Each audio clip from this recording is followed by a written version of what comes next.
Έλα ρε Αποστολή. Έλα. Καλό καλοκαίρι ρε εσύ. Να σε καλά. Τι καλό καλοκαίρι τώρα, μην μου λες βλακίες. Καλό χειμώνα τώρα. Καλό χειμώνα. Πρόσεξε με. Χρόνια πολλά και στο Πασόκ 3 του Σεπτέμβρη σήμερα. Να ξεχνάς, μην ξεχνάς. Αποστόλη, άκουσε με αυτό που θα σου πω.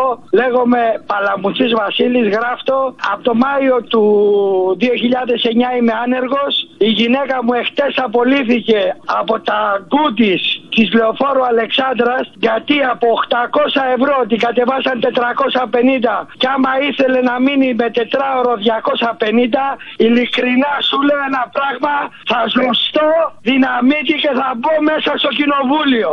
Θα ζωστώ δυναμίτη και θα μπω στο κοινοβούλιο. Σε όλα αυτά τα καλιά που μας στέλνουν στην αυτοκτονία. Με λένε Παλαμουτσή Βασίλη και κράτα το αυτό το ηχογραφημένο μήνυμα, γιατί θα μπω στους πούτιδες μέσα. Θα πω, Αποστόλη, θα πω.